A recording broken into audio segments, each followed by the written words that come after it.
Hechos, acontecimientos y personajes del automovilismo. Más historias del automovilismo. Año 1968, el año más trágico para el turismo carretera. En la historia del turismo carretera nunca hubo tantas muertes entre pilotos y acompañantes como en aquel año de 1968. La Vuelta de Balcarce Lobería fue el momento más trágico de un año signado por las pérdidas. El turismo carretera sufría la muerte de 125 protagonistas entre pilotos, 72, y acompañantes, 53, a raíz de diferentes tipos de accidente. Casi un 70% de aquellos fallecimientos trágicos se dieron en los primeros 30 años de existencia de la categoría. Sin embargo, el año más luctuoso del turismo carretera no ocurría en aquellas 3 décadas, sino en el año 1968, cuando 9 TCistas perdían la vida. La temporada comenzaba el 10 de marzo en el Autódromo de Buenos Aires, pero el 23 de enero se había conocido la noticia de la muerte de Jorge Mateo, acompañante de Juan Carlos Perkins. El acompañante de Johnny estaba internado desde el 19 de noviembre del año 1967. Los hechos de aquellos desgraciados sucesos, relatados por el acompañante de Norberto Polinori, esto decía: nos tocó el 5, nadie quería ese número. Muchos se habían matado con aquel número. Sexto largaba Jorge Ternengo, el que al llegar a la bajada a la tierra estaba pegadito a nosotros. ¿Cómo lo había logrado tan rápido? La viuda de Meunier, que bajaba la bandera antes de los 10 segundos reglamentarios entre la partida de cada coche. Le dije al negro, no lo dejes bajar a la tierra primero para evitarnos problemas. Y él hizo lo contrario. En la tierra siempre fuimos entre la polvareda de Ternengo y no lo podíamos pasar. En las curvas lo encimábamos, andábamos jugados para alcanzar la punta. En la tercera vuelta íbamos tercero y se dio vuelta el viento. Lo teníamos de cola y la tierra quedaba encajonada en el camino. No se veía absolutamente nada. El punto de referencia que había tomado eran 3 molinos. Al pasar el último, a los 2 minutos, teníamos que doblar a la derecha. Yo los venía mirando, marchábamos a 180 kilómetros por hora. De repente, sentí un golpe. El auto empezó a derrapar, hizo un trompo y no sabíamos qué pasaba. Pegué con la cabeza contra el tablero. Habíamos chocado el auto de Andrés Melino, que circulaba despacio al borde del camino, que era muy angosto. Al parar, quedando el auto en sentido contrario a la carrera, el negro me grita: «¡Dale, bajate!». Y lo quedé mirando. «¿Qué pasó?», le pregunté. «Dispará, bajate», insistió. Bajé del auto y me quedé parado al lado. No se veía ni a 1 metro. Me acordé que detrás nuestro, muy cerca, venía Gastón Perkins. Le grité: «Negro, guarda atrás, nunca lo voy a olvidar». Terminé la frase y sentí un golpe. Vi que algo voló. No sabía qué era. Entonces crucé el alambrado sin sacarme el casco y me metí 50 metros dentro del campo. Podía pasar cualquier cosa en el lugar. Cuando se disipaba la tierra fui a ver lo ocurrido. Creí que el negro había cruzado para el otro campo. Observé en esa dirección y no lo vi. Miré para atrás y ahí sí lo divisé boca abajo en el camino. «Está vivo», pensé. Fui corriendo, lo di vuelta y enseguida me di cuenta que ya había fallecido.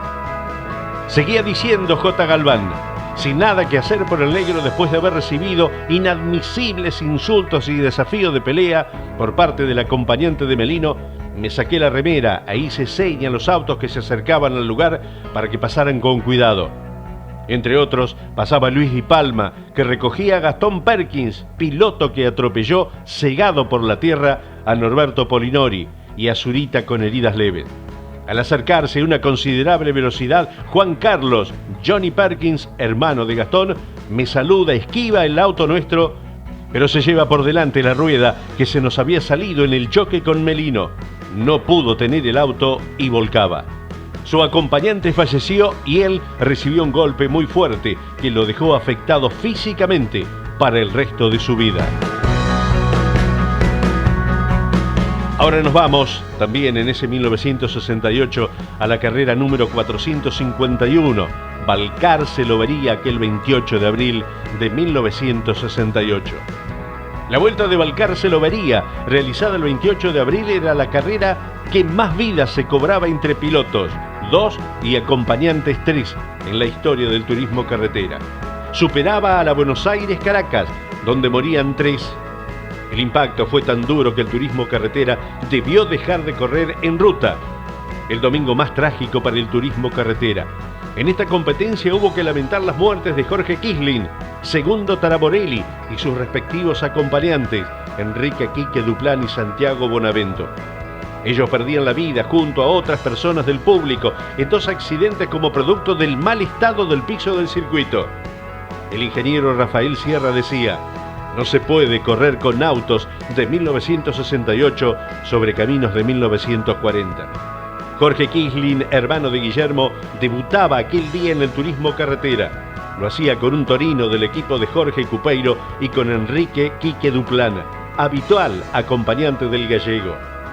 Un problema mecánico, se hablaba de una punta de eje, hizo que el auto volcara. Al parecer caía nafta sobre el escape y eso provocaba que ambos pilotos murieran calcinados.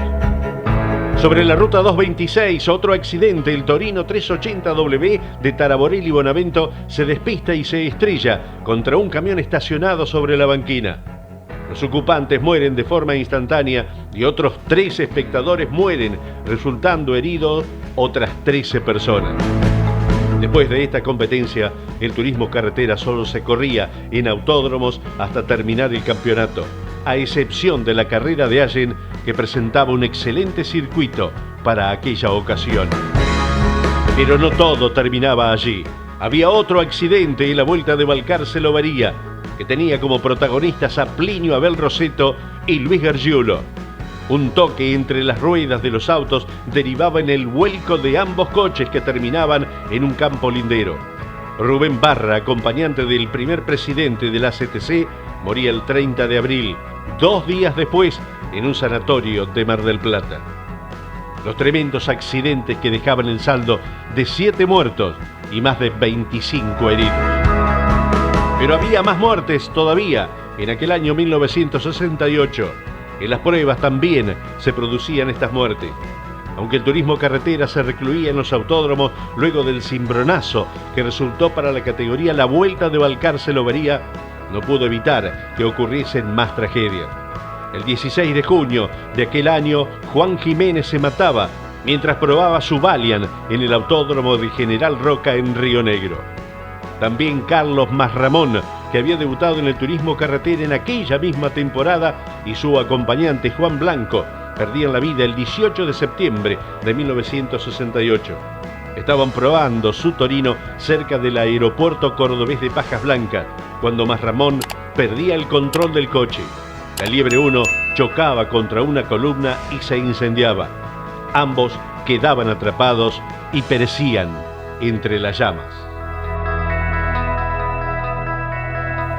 Año 1968, el año más trágico para el turismo carretera.